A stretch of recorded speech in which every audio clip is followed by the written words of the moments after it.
Hello, Scrappers. It's your benevolent GM and internet hive mind Sam, here to talk directly to you, the listener, for just a moment. This is the 10th episode of Pod Against the Machine. 10! I can't believe it. Over the last couple of months, all of the support and feedback from all of you, I can't tell you how much it's meant to all of us. You are all amazing, and I sincerely hope that you're getting even a small fraction of enjoyment out of listening to the show that we're getting out of making it. Did that make sense? I think that made sense. Anyways, pleasantries and deeply felt gratitude aside, I want to get to the real reason I'm seizing the top of today's episode. In celebration of our 10th episode and of hitting 5,000 total downloads, we're going to do a giveaway. We're going to send sets of the official Iron Gods dice from Q Workshop, maybe along with a little bonus surprise, to 3 lucky winners. How do you enter, you may ask? Well, I'll tell you, even if you don't ask, because I can't hear you, I have no idea if you're asking or not. The details are going to be in the show notes and floating around on social media this morning, but I'll give you a quick rundown right now. The giveaway will run for 1 week and 1 week only. All entries must be in before midnight Pacific time on March 3rd. There are 3 ways to enter. Number 1, we'll be posting an official giveaway tweet on the Pod Against the Machine feed this morning. To enter, give that tweet a like and a retweet, and make sure you're following at Pod vs. Machine too. Number 2, join our official Pod Against the Machine Discord server. The link, as it has been for a couple weeks now, is in the show notes. Those of you already in the server, you're already entered. No need to leave and rejoin. It's a fun place to hang out, talk about the show, TTRPGs in general, and of course the eternal war of attrition between Sam's and Jeff's. Number 3, and this is the big one. To get double credit, that's right, 2 whole entries, you can post a review of Pod Against the Machine on your podcatching service of choice, be it Apple Music, Podcast Addict, Podchaser, or something else. Just make sure you send us a screenshot of the review so we know who posted it. You can add us on Twitter with that, or email podagainstthemachine@gmail.com, or post it on the Discord. Any way you can get it in front of our faces. Reviews are the lifeblood of the small independent podcaster, hence the double credit. I guess that's all I've got, so I'm going to let you get to the episode. We're getting into the heart of Book 1 right now, and I'm very excited about where the story is going. Independent of any giveaways, we always love to hear from our listeners in any format you want to reach out to us. You can find us on Twitter, Discord, Facebook, Instagram, Reddit, or you can email us directly at podagainstthemachine@gmail.com. We read everything that comes in. But, I guess I already said I was done, and this time I'm not lying. This is Pod Against the Machine.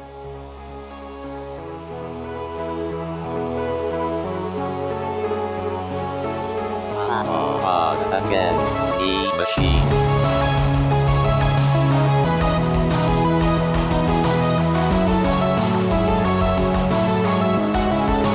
Against the Machine.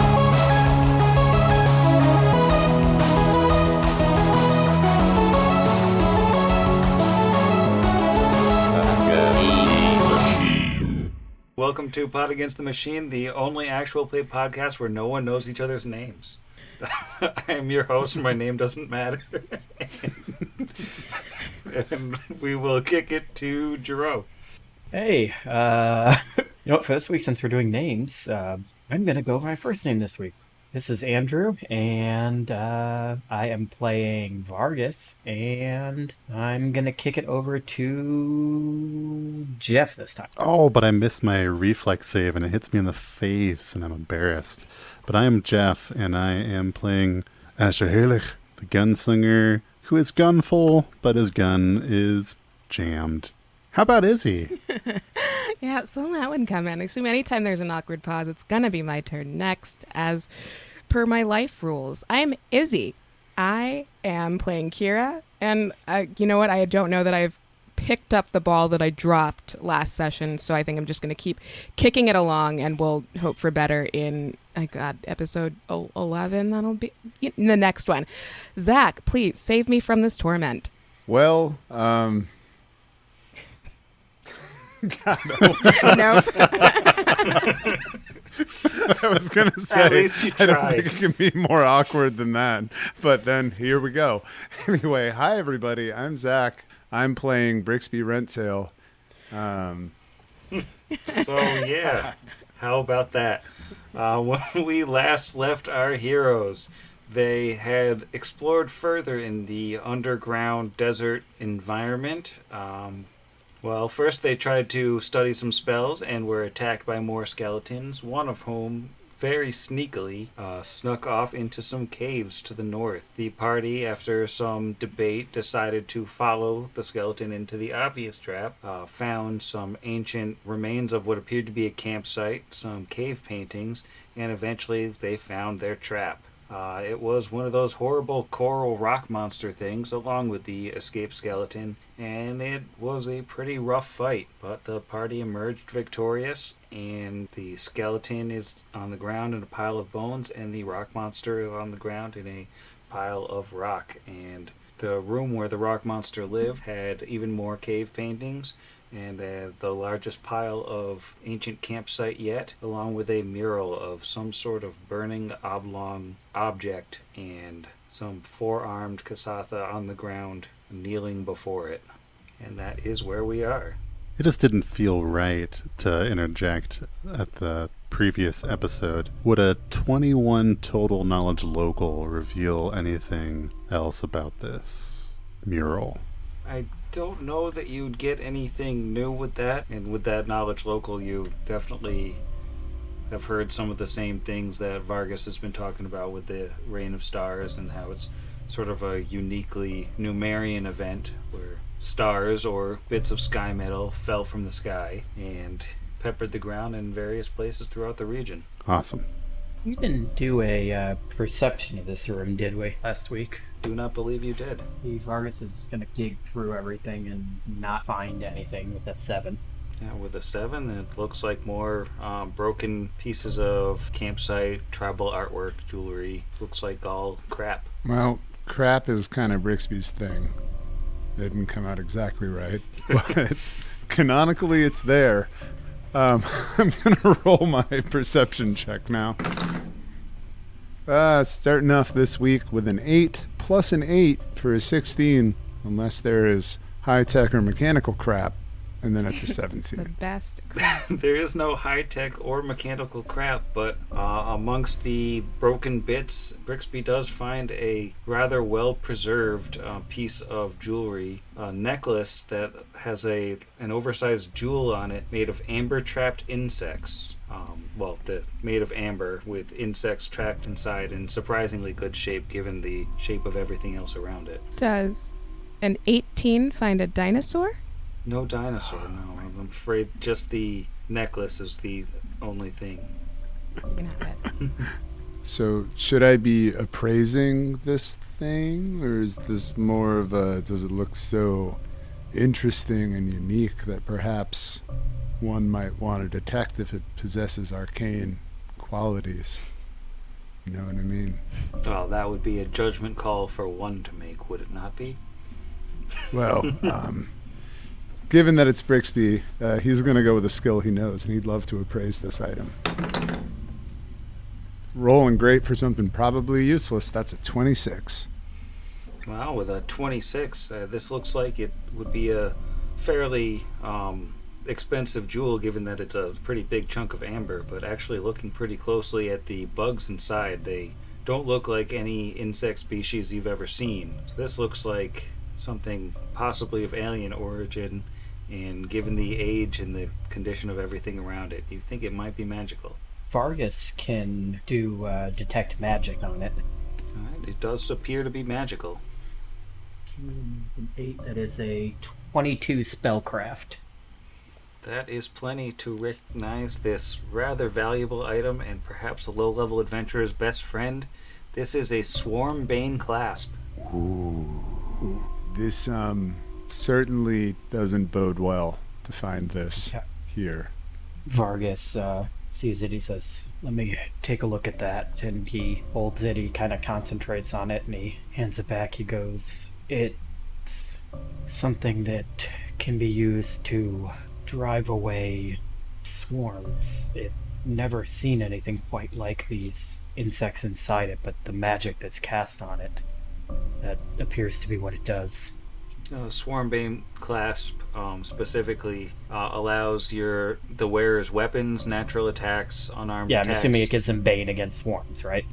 No, it actually is even better. It allows you to deal full damage to swarms with any weapon, regardless of the swarm's immunity to weapon damage. Nice.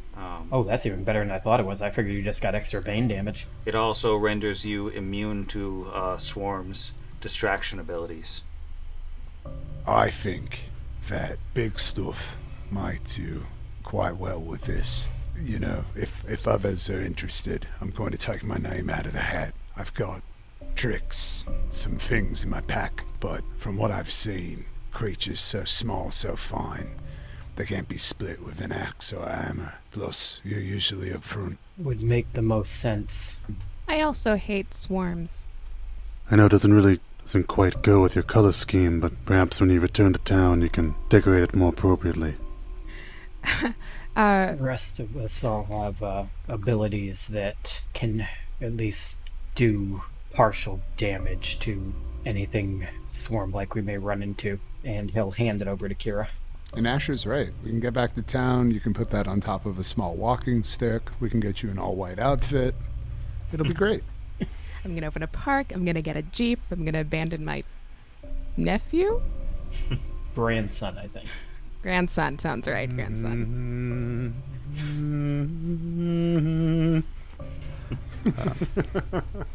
While you're identifying and doing all this, unless somebody tells him not to, Asher would have already been starting to work on repairing his gun. Yeah. I mean, Brixby, aside from already using 15 minutes of the party's time to do his own studies earlier today, realizes how crucial that gun is to you, both in combat and just as a possession. It seems to be very valuable to you. So, accordingly, is quite willing to give Asher the amount of time he needs. Plus, a gun has saved us more than once. It's worth waiting for. Kind of you to say. That was me, not Asher. Thick Portland accent. Yeah, Portlanders are often mischaracterized as hipsters, but little known fact, deep twang in the Pacific Northwest. While we're waiting for Asher to repair his gun, I think Kira will take this necklace thing and be like, I guess if you guys are sure you want me to have this, it doesn't match, but I can fix that. Take it and put it on, and then she will kind of sidle over to Brixby and say, "Are you still feeling like kind of gross?" Yeah, I mean, it just reminds me of the first night I spent on the Seven Tears River.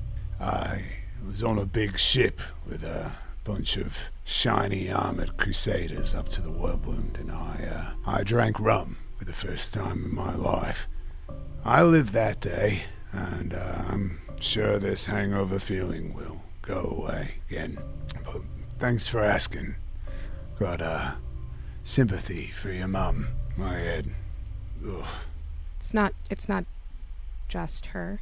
I think this thing, whatever it is, it's spreading through town. I haven't felt right since, I don't know, I guess a couple days after the torch went out. Although I can still hit stuff on occasion, depending on a number of other things. If it's making you sick, it could make the rest of us sick too. I don't know if fixing the torch will help this, but it has to do something for you and my mom and I guess me too. Yeah, well, I think it's our only chance, as you said, Big Stuff. If not the torch, maybe Connor knows what's going on. I've never met him, but seems everyone here respects his opinion, here being Torch. But I'm hoping that we will start getting answers and not more questions in this strange chamber. He'll look back over to the kneeling Kasatha drawing. It's hard to shake. I don't know how old this chamber is, but it feels older than almost anything I've ever been in. And the hour will pass without anything coming to harass you. It seems safe enough in this little cul-de-sac of a cave. And Asher is able to repair his gun. Thank you all for your patience. I do hope to not have to do this again for some time. It certainly limits my ability to contribute when this isn't functioning. Well, our capacities at range are still quite limited, despite the arcane predilections of myself and Junk Punch. So, it is an essential member of our team. You, but the gun as well. He jokes. Smiles up at you. That is kind of you to say.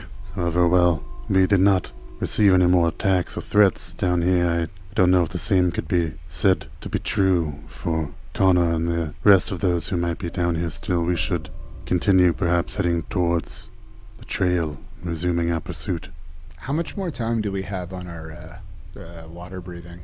I'd say you're about halfway through it for the day, between the fights and the long walk and the restudying and now the repair. Probably you've gone through about 3 hours. Alright. Cool. Well, sounds good. I'm down to defer to your tracking skills. Yes, perhaps they'll lead us toward our destination a bit more directly than they have so far. And with that, he'll begin walking back towards the narrow entrance to this cave and back out into the wide and mysterious desert expanse.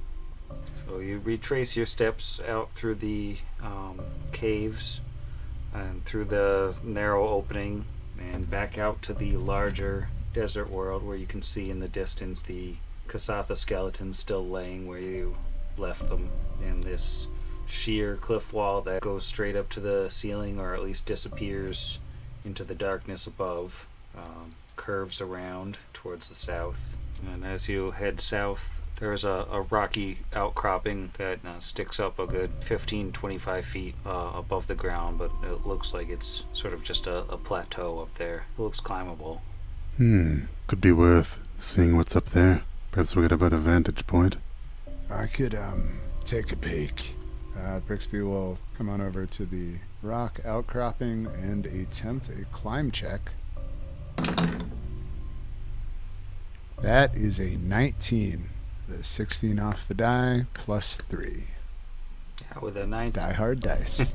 With a 19, Brixby is able to scramble up the rough stones onto the sort of sandstone plateau that's in the middle of the room here. You get a slightly better vantage point, and you can see there's it's almost like a miniature mountain beyond you to the south that extends up into the darkness. It definitely looks rougher to climb than what you're on, and the desert wraps around it to both sides, and it looks like you can see another of these plateaus to the southeast along the edge of the mountain there. Alright. Brixby will call back down, not really afraid of maintaining a stealthy presence in the room, as they have loudly destroyed multiple skeletons and a rock with tentacles. Scoot on his butt down the side and rejoin the party, saying, nothing. Just seems we should continue heading to the southeast. It's another vantage point down there. I can take a scramble up and look. Excellent. Appreciate your ability to climb. It's certainly not something I'm quick to do, capable of, but, well, this is awful radio. We should edit it out. Where I'm from, Chitterham is nothing but tunnels and more tunnels and holes and burrows. We've got to climb to get everywhere. I've done my fair share of falling to learn, though. It's interesting. Is it customary in Chitterhome to establish the amount of falling necessary for each person? Whether you could tell if it's an unfair share or a fair share? Answer the question, Brixby. Did you do more falling or less falling? Well, I certainly did less falling than, say, my brother Foth, who is a bit less predisposed towards the physical arts, as a paragon of Yosoki kind, as you see before yourself. He continues to waddle towards the outcropping. But yeah, I fell a good deal. I'm better at climbing than my sisters, too. By all means, you're more than welcome to go up this time if you'd like. Gonna do that. You come to this outcropping, or once again, you have like this miniature mountain, and then the sort of sandstone-looking outcropping that rises up a little ways, and on top of that, another one of these miniature mountains, and then you have your steep cliff wall that here it juts out abruptly from the surface where it had been, and seems to kind of point into the room. So the spot you're in is kind of bisecting the room almost. And I don't know if it's like a engineering or geography, but do these mountains look natural? I mean, I know nothing else in this room looks natural, like the sky metal ceiling, or just the fact that it is a completely different climate and humidity. But do these look like oddly symmetrical mountains? Do they look like they're matching, or do they look a lot like they'd be natural rock formations? You could roll like a nature or an engineering to try to figure that out. I do have... Did you say dungeoneering or engineering? Engineering. Engineering? Cool. All right. With my -1 for my headache, that'll be a 16 in total. You could say, in your estimation, it doesn't look artificially manufactured. It looks like rocks that you'd see anywhere else. Well, it looks like I guess we all have to go up. Hey, climb checks. Climb check So, away. I guess I will climb up. No reason for just Kira to go up. So 5 on the die, giving me an 8. With an 8, you can't quite get up. You can't find a good foothold. That is a 2 on the die for a 3. Yeah, same. You almost trip over your own feet trying to get up and fall down into the sand. My sisters are really bad at climbing. It's odd how much more slick this rock is than the other rock, Kira, right? It's like it's covered in butter. Yeah, it's strange. Did I cast a grease spell? Whoops. Alright, I'm going to try another climb. That's much better. 13 on the die, giving me a 16. Yeah, you're able to scramble up this time. Vargas had gotten a natural 6 to also give him an 8. Yeah, with an 8, you can't find a good place to hold on. Yeah. All right, with a big old natural negative, with a -3 modifier. Let's see how hot I can roll this climb check. Oh, that's a 0. Rolled a 3, -3. Well, Asher actually does manage to get like 2 feet off the ground and then fall right off of the side into the sand. Rolls are going down. We're super bad at climbing. Second climb check, 14 for 15. You're able to make it up on the second try. Yakety sax. Vargas's second try was a 5 for a 7. So one less than last time. Does that make it up? No, for some reason that doesn't seem to do it. Brixby will attempt to aid, I guess, Vargas, just because he was right in front of him. I do not aid you. Surprisingly, my tiny rat arms are not long enough to reach down and grab you. Sorry, buddy. I got a natural 20 for an aid, which will not help Asher, but could help Vargas. Not really, because Vargas got another 6, so that's an 8 again. On a different die. The last one was my crappy PAX die. This time was my fancy Norse Foundry die, which also rolled a 6. So, awesome. Now, Just call it. Any chance when you were on that rope buying spree for the skulks, you bought any for yourselves? I don't know, will an 11 get me up? Because that was what I got this most recent roll. My second try. Yeah, an 11 gets you up on the second try. So 14 on the Neapolitan dice for adjusted 11.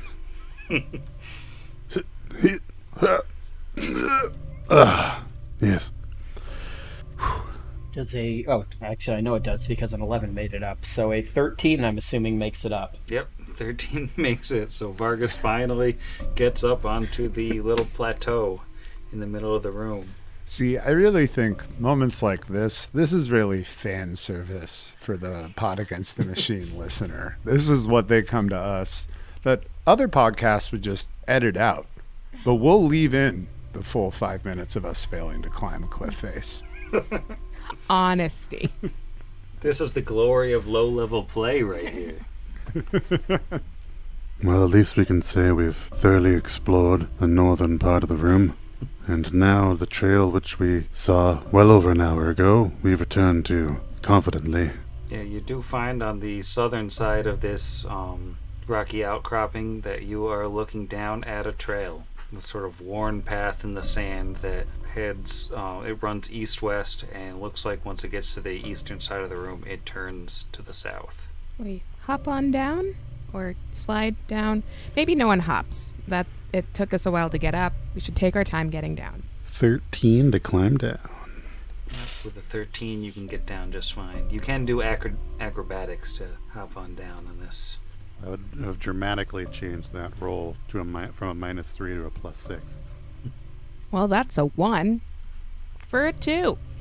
With the 2, you take a little bit of a tumble on the way down. I'm going to say you take 1 non-lethal damage as you fall down the side of this cliff here. I just wanted to see if the ground here is physically the same as the ground on the... Because of the cave and all of the magic and science going on, there's a chance that maybe it wasn't the same. But it is. It's the same. Brix is going to try to jump down. There's a 6 on the dice, Sam, giving me a 9. Alright, you make it just fine. A 10 on the die for Vargas, making it a 12 for either or, because his acrobatics and climb are both +2. So whichever seems more impressive at the moment. Yeah, you're able to make it down without hurting yourself. Sometimes that's all you can ask for. So, Asher, which way should we follow this trail? Seems the south is most likely direction. As you follow the path down to the south, it seems to wrap around the cliff there and lead to another cave opening. And as you get closer to it, it seems that this cavern there's a crisp glow to it. There's some kind of light, but you can't see a source. Interesting. And behind us to the west, are those comparable plateaus that we could scramble up on and use as a vantage point? Yeah, there are 2 plateaus, one that's kind of along the southern wall and then one a little north of that. Brixby, do you want to climb up? And I'm just going to check the ground a little more. Different ground now. Yeah. I do not want to stand in the way of your academic studies. 12 for a 15. You're able to get up just fine with the 15. It took 3 tries, but Asher finally got to an 11 and manages to climb up the southern plateau. Nice. And you both, with your dark vision, you can see more expanses of desert from where you are. It doesn't look like there's anything moving in here. The outcropping that Asher's on seems to hug the wall for quite a ways here, disappears off into the darkness, but if he follows it, it seems to keep going for several hundred feet, but there doesn't look like there's anything moving down here. This keeps going. As much as I'm curious about how far this goes, I'm also aware that our water breathing won't last forever. I'm content that nothing is lurking immediately in that direction to the west. 14 acrobatics to hop down, somewhat gracefully. Completely wasted natural 20 to hop down with tons of grace. Very nice. Get a nice flip in, and everyone's very impressed. Yeah, good climbing. Thank you, everyone. Vargas is going to say, what did you say when you were up there? Like to imagine that as What? Brixby jumped down, his tail blade swooshed through the air and made like a heart poof, of cloud smoke. Then he just lands in a hero pose. That was impressive. It's about the only thing I've done in this cave that's too impressive. So, don't gawk. Let's go. Let's approach the glow. It's like a friendly campfire, probably. Approach the glow. I see you've made it, travelers. It's me, Connor Bain. Let's light the torch together. Stay a while and listen. Yes, I've heard Diablo. Got Connor, Bane, Deckard, Kane. It's all coming together. Mm-hmm. The law. And as you head into this narrow cavern... We find a Herodric cube. Yes. Yeah. And a scroll of town portal. Yes. And we just need Wirt's leg and we can go to the cow dimension. There's like 13 people who are loving this. And then this narrow cave, which glows with an odd light, seems to go past the end of the path about 15 feet and then stops at a rock wall. Asher will stick his hand out to see if it passes through the wall, remembering that there was what appeared like a fake wall that they came through on the other side. Why don't you roll a will save? Okay. Natural 1. Oh, no. Very nice. So everything seems totally normal. Mm. Asher, he feels a real rock wall. Asher, is that a real rock wall? I thought it might not be. I remember from before we had to mark the spot we came through, which we definitely declare that we did on record. But this appears to just be a wall, and he'll just walk away. Well, I trust his judgment 100%. It looks like this isn't the right way to go. So, I don't know how the path come in here and just end. It doesn't make sense. We could follow it to its other end. Perhaps this is a decoy, or... He'll kind of turn back and say, well, perhaps there's a secret door in this completely solid rock. Let me just take a look here, and I'll roll knowledge engineering. See if there's any sort of mechanical thing for a 13. At the mention of a secret door, I'd like to also roll a perception or engineering, whatever you prefer. Probably perception. It's a 21, and if they're trapped, high-tech, mechanical, yada yada, 22. Well, you don't find any kind of a secret door, but when you're messing around with the wall, you hear something. You hear like a sort of mechanical, like, and it seems like something in front of you moved, even though it looks exactly the same. Does that give me another will save? Yeah, I would say actually you both get will saves since you're interacting. Oh, tight.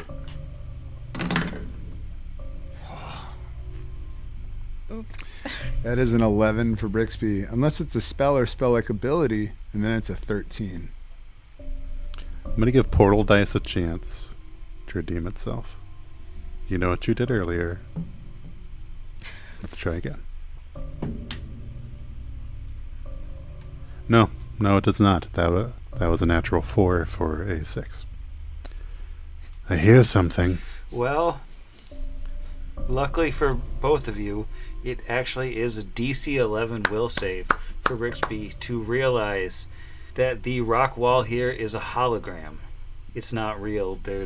And it seems that there was a door here that you managed to accidentally open by touching it. And so the door is open and you can just walk right through the hologram. Whoa. Asher, you said this was a real wall. That's why Asher thought it was there. He touched the door. And we see Brixby walk through a wall, and Asher is astonished. Must have some way of becoming incorporeal.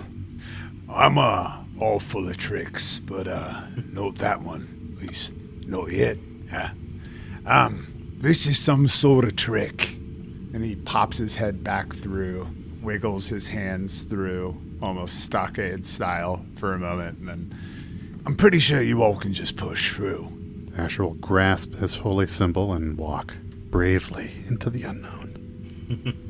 And as you step into this little metal room, you find that it's brightly lit by glowing panels built into the ceiling above. To the left and right, there are a series of complex machines consisting of spiral tubes with nozzles, and these machines are twitching and humming erratically. They appear to be active, but it's not necessarily clear what they're doing. Can we roll a knowledge engineering to check these out with our technologist feats?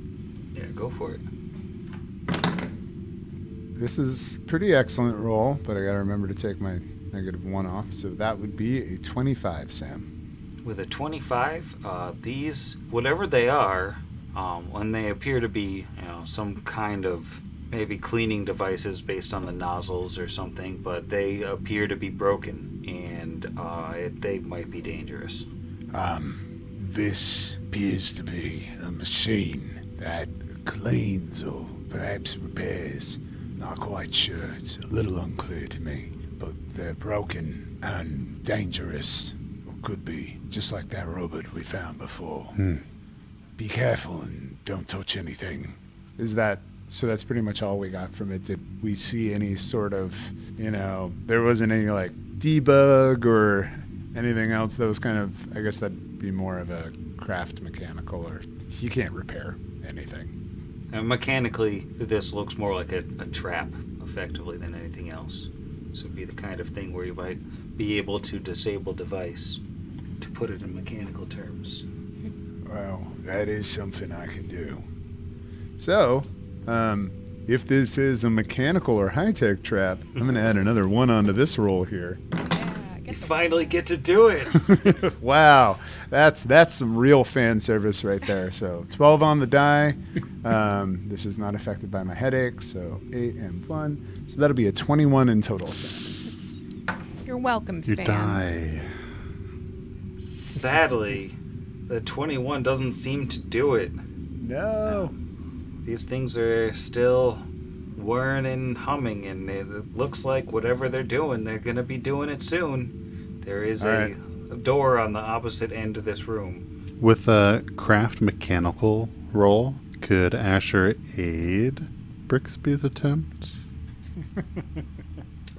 Do you have disabled device as a trained skill? No, that's why I asked about craft mechanical, sir. Unfortunately, according to the rules of Pathfinder, you can only aid on a check you can make yourself. I was gonna try to make like a complementary with an E, complementary aid. So it's not the same check. It's just one that Build your own device. kind of helps it out. No, it's cool. It's cool. I mean, Brixby's curiosity makes him want to try again, but he is aware there are 3 other people in this room that may want him to turn his attention to the door behind him. He's still holding his tools in front of the machine. Well, could someone else could check and see if the door is already unlocked? We might not even need Brixby for it. I am the only one with the skill of taking my thumb and forefinger and rotating whatever futuristic knob is on this door. No, Yeah. that is true. In fact, actually, Vargas will say, give it another try. I'm going to see if this door is open. And he'll walk up to this nondescript door and see if there is an obvious way to open it. Yeah, like the moment Vargas touches it, it just opens on contact. Well done, Vargas. And when that door opens, it reveals a long middle hallway, which culminates in a double door straight ahead of you.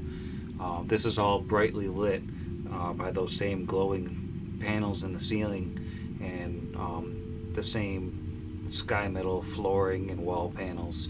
And it takes a sharp corner to the right as well as stopping in that double door. So you've got options. You should go ahead. I don't trust a trap behind us. I want to disable this, but it might not work. You should go down the hallway. I don't see why we should all risk it. If there's a chance it might not work, someone should be here to, roll you to safety, maybe? Well, that's presupposing there's anything left to roll, big stuff. But I'm never going to say no to company. I just realize this is dangerous. Please roll higher than a 12. Everybody who's still in that room with the nozzle devices, roll me a reflex save. So I believe that's everybody but Vargas. That's another 12 for a 17. Okay. Going for a record on ones in a single night. I've lost track. That's going to be a 5 total. My best roll in recent memory, 19 on the die for a 25. All right, so Brixby and Asher pass. Kira does not, and that is 10 electrical damage as the two nozzle-bearing devices suddenly spark out a blast of electricity. So 10 electricity damage for Brixby, and then we have half damage. No, 10 for Kira, sorry, and then half for Brixby and Asher. Ooh, that scared me. Like 20 damage is too many damage. That's interesting. Did the trap go off, or does it appear to still be functioning and sparking? Looks like it's still functioning. Kira's like, you know what, on second thought, I'll just move a little further down the hall. You'll be fine. All right, well, I'm going to take another whack at this disabled device, just because who knows what other effects this has, and we have to walk past this. So, higher than 12, hopefully. Well, before you do, should the other two move out of the room so they don't have to make the Fair. check again? That it will kill me, so. Asher looks completely unharmed and will stick around. Somebody will need to be here to heal you, should this go awry. It went awry, but that's fine. Well, and Brix rolled his third 12 in a row, which I do know does not work for this. Solidly, aggressively average. Nice. Yeah, these things are still running, and it looks like there's sort of no telling when they're going to fire off again. All right, one more time. That is one higher for a 13. So, sorry, altogether that would be a 22. No, they are still functioning. You can do this all day, son. All right. All right. Nope, that's a 10. Lower this time. Make a reflex save. All right, here it comes. Oh, boy. There it is. That is a 2 on the die, giving me a reflex of a 7. Ooh. 11 for Asher. On the plus side, it's only 7 damage this time. On the minus side, you both fail the save. All right. Well, I will literally die if I fail this again. So, as my father used to say, problem for future me. And Brixby will put his tools back into his belt and move out of the room with some haste, encouraging Asher to go ahead of him. I am quite injured. I hate to ask, but if I could have one of those healing pops. Certainly. Did it happen again? It happened again. Another 7 on this same I went back to that same D8. The Fly Dangerous D8 from Work and See Gameworks. So 8 to Brixby. I know his name. And maximum 9 for Kira. Is Brick still down a few? 6? I'm down 4 out of 16. I could live. I'm going to boop you, dude. Boop me. And I got 4 exactly. Right on your beautiful Yosoki snoot. Perfect. That was. Thank you. My snoot thanks you too. Brix looks visibly embarrassed. I'm sorry. I usually quite good with traps and snares. There's something about this technology. Even though it interests me, it's confusing. It's hard. Well, I would thoroughly enjoy an opportunity to study this more once we've relit the torch, found and saved Connor Bain, just to be able to spend some time with this. It's fascinating. Yeah, maybe after all that I can succeed on a simple disable device check. Might just be enough of a hero to satisfy one of my main class functions. Anyway. Let's walk down this hallway. So heading down that hallway, you do come to the double door and also the right-hand turn. Just do a quick survival. I don't know how it works with this otherworldly metallic floors, but maybe some tracks could be discerned heading towards the double doors or down the other path. Total of a 16 on survival.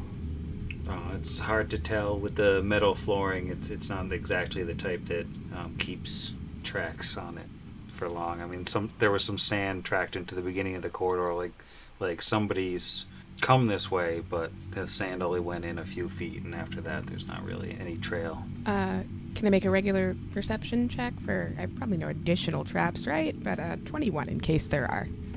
It doesn't look like there's any traps or anything. You just sort of see this corridor wrap around the corner and continue going. If you do peek around the corner, you see that there are additional doors, one straight ahead after your right-hand turn, and then one on the right. These double doors that were closest to the entrance, if Asher touches it, does it open automatically? Does it seem like it's locked? Seems like it's locked. There is what looks like there's a little slot on the side of the door with a glowing light on it and a black stripe along the door. Interesting. Black stripe, you say? We found things that are like Vargas's card, didn't we? Didn't we find... We did? Yeah, you were actually given those by the skulks, and I have a correction to make. The stripe on the little slot is brown, not black. Perfect. But we had brown ones, right? We had black e-picks and brown access cards. Everything you're saying Yeah. is so true. Excellent. Whoever is holding the access card, I suppose maybe Kira, just because she's been holding most of our stuff. Yeah, I think we've been giving her everything. Kira, do you still have those strange little cards we found from the skulks? Yeah, I guess so. She'll take down her bag and sift through the top layer of just glitter that she usually keeps to protect things from any drops or falls until she finds a card. Is it the one on the right-hand side, or the straight down the hall? Or do they both have them? This one over here. Oh my God, you guys are Yeah, it's the double door, yeah. just kidding. Yeah, I've heard dragons were always on the other side of double doors and figured we'd just get it out of the way. Yeah, so try one of the cards. Dust off glitter because, again, it can mess up the card readers. Oh, is that a chip on that one? Yeah, turning it that way, it gives the satisfying little bleep, and two little tiny green lights light up on the slot on the right, and there's a click inside the door. Well, it's probably good, right? Let's head on in. Yes, excellent work deciphering this technology. And the door now opens with a single touch, revealing a larger room, and the air in this room seems to buzz and hum with energy. There are strips of glowing rectangles lighting the room from above, while strange, flickering windows line the east and west walls. A large glass-topped circular table sits in the middle of the room. To the north sits a large metal desk covered with blinking lights, while a humming pillar of purple and black energy stands nearby, its sides flashing with tendrils of violet energy. The single golden panel flashes with a soft but incessant light on the side of this pillar. The thick layer of dust coats everything, diffusing the lights shining from the various sources, and many of the machines and windows seem to be cracked, damaged, or otherwise ruined. Brixby would like to explore the terminal. And Brixby heads over to the terminal. He does see some odd text on there, some strange set of characters that he's seen before.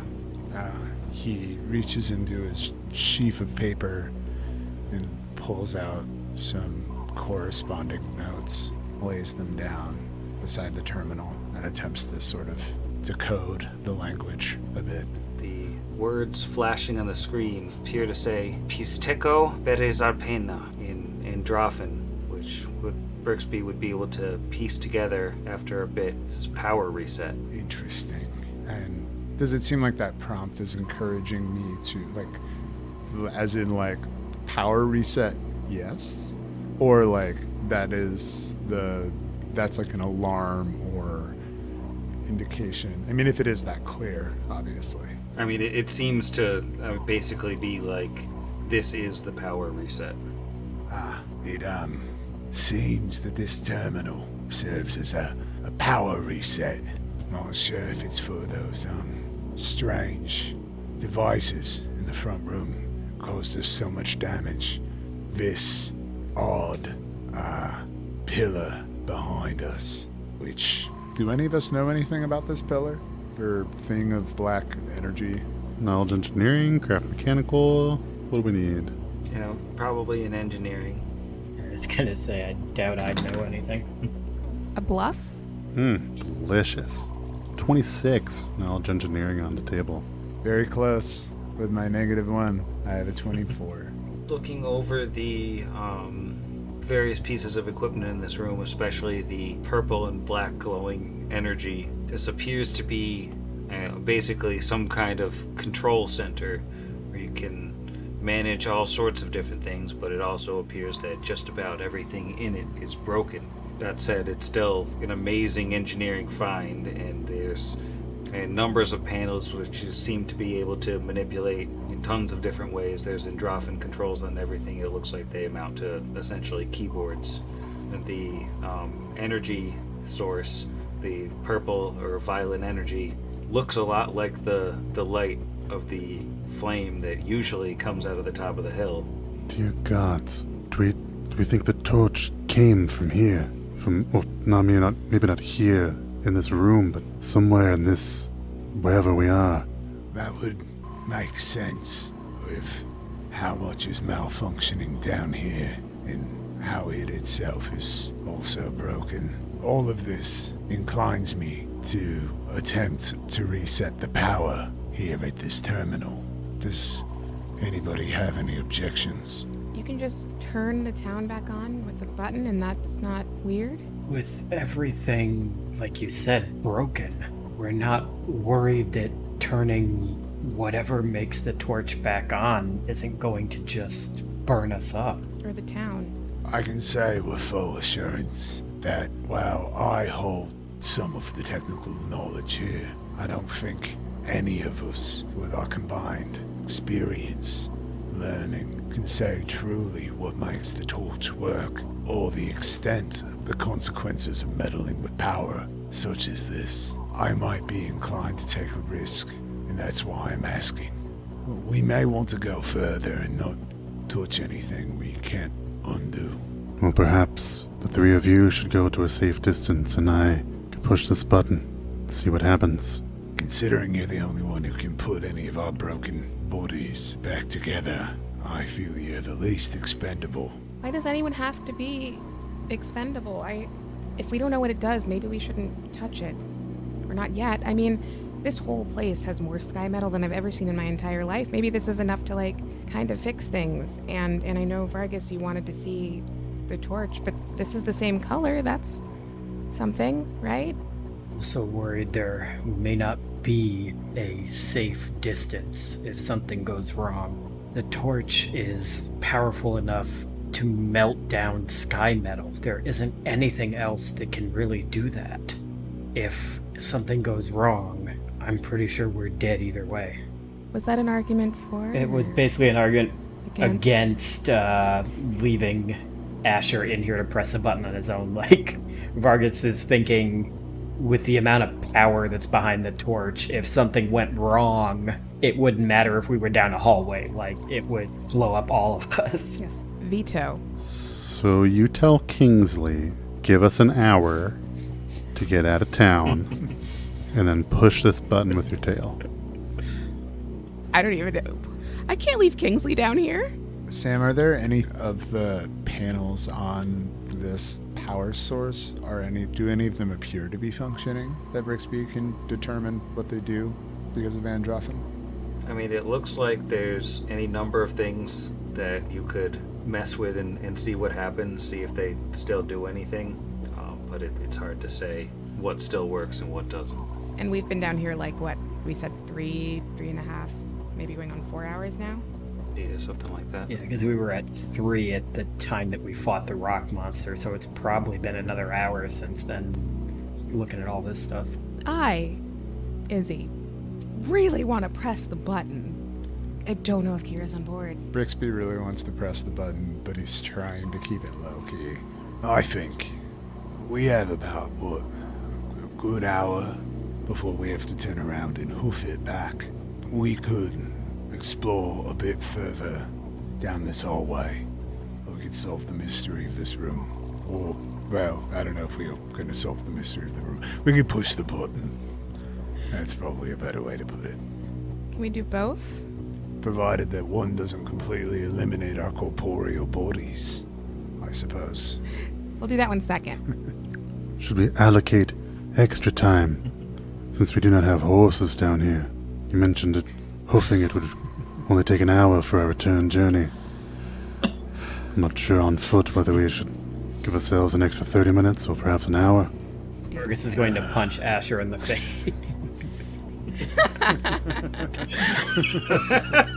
Roll the hit. It finally AC happened. 18.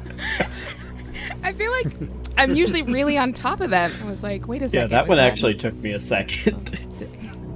That was good. That was solid. I was dying. I loved it. Yeah, we can return to this room, take a peek down the hallway. I feel like I might be metagaming this a little bit, but I kind of like the idea of checking the hallway first in case pressing the button, stops us from being able to go that direction. We should find Connor if we can. If we're gonna melt down everything down here, he's one of the good ones. Well, I guess us two, and Kingsley. I'll send him out with Kingsley, and then we'll do some sort of rock, paper, scissors situation to figure out who presses the button. Well, I certainly respect the caution we've taken. If this room were to be a control of the torch somehow, it has operated for quite some time, and none of this is burned up. Surely it is degrading over time, but the torch being lit does not necessarily mean everything in here, including Connor Bain, if he should be nearby, would be to perish. My only argument for this is purely based off of curiosity, self-destructive as I recognize that impulse in myself to be. I could see a prudent argument for progressing forward until we find some sort of obstruction in our path that might be perhaps ameliorated by doing something at this terminal or this power source, seeing as we still have doors in front of us we haven't opened. Perhaps Kira's right. We can always take this risk later. But man, out of character, I really want to touch that. So bad. That's a toughie. Well, maybe we can look around for an hour or less, even, like you said, and then if we don't find anything, you can mess with that thing all you want. All right. That seems cautious. I like that. So shall we head down this passage? Do we have the capability to relock the door if it is dangerous and other people haven't been able to get in?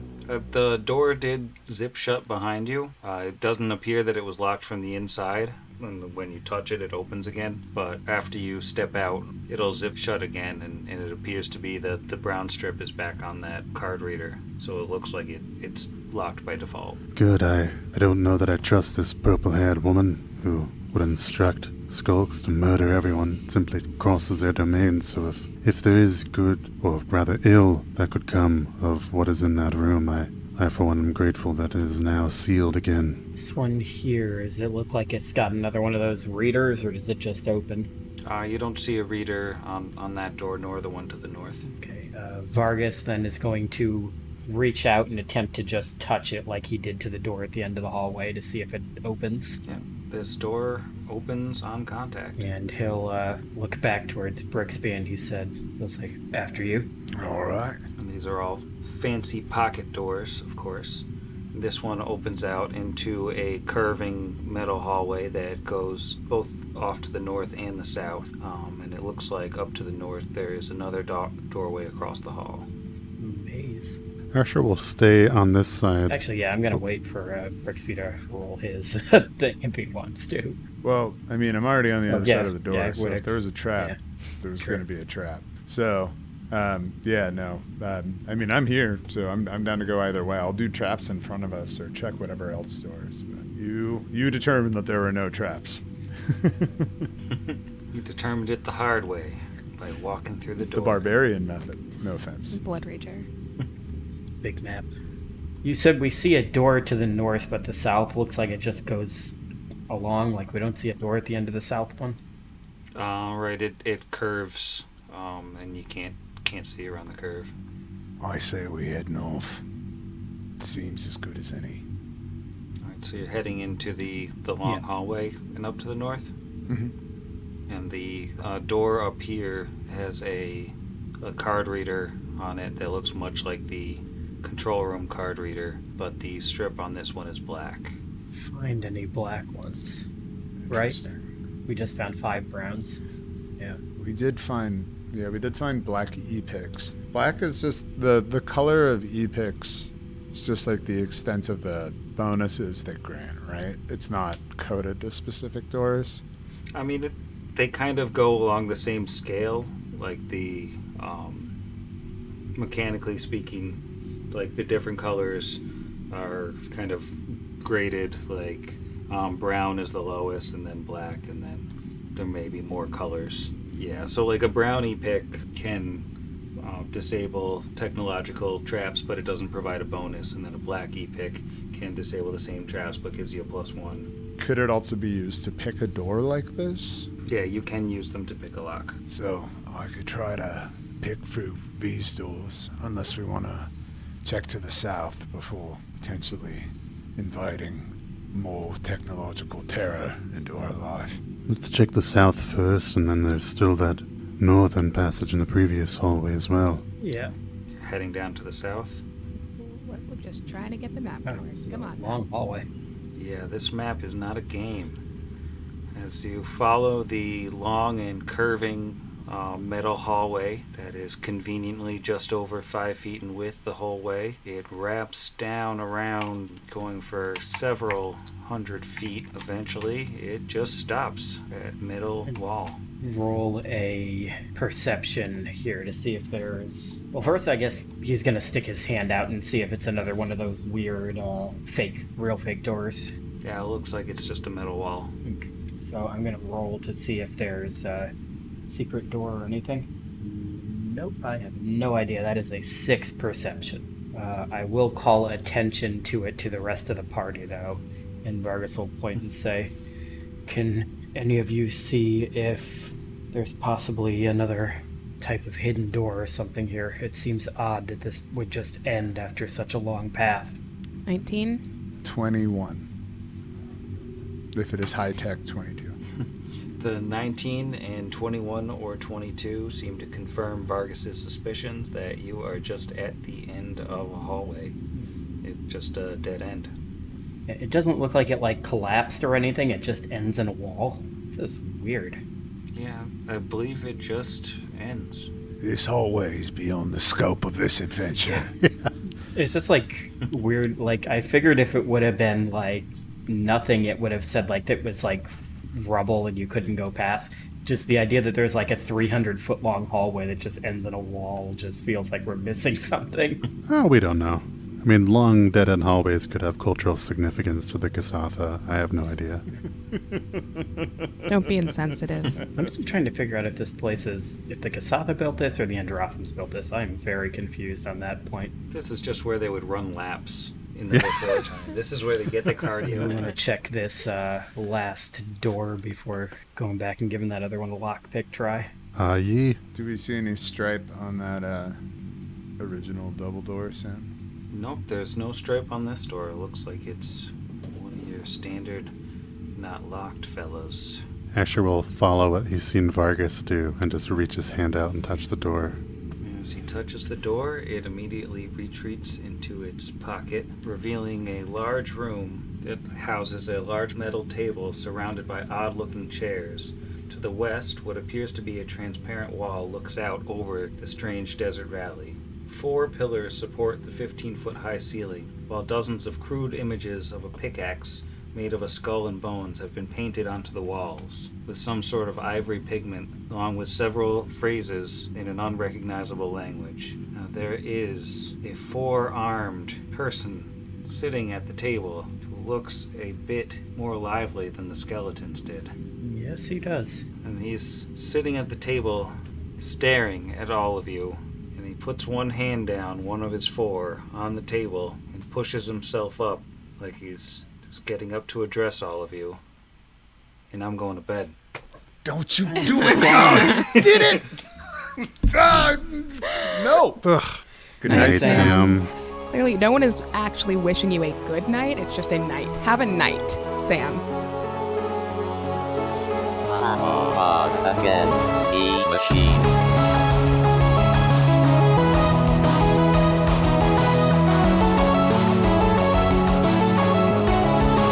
Against the machine.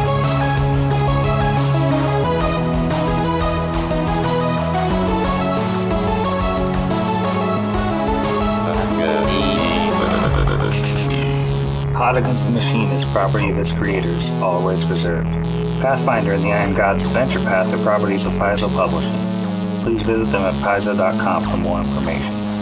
Theme Against the Machine, written and performed by our own Zach. Please consult the show notes for additional music and sound effect licensing information.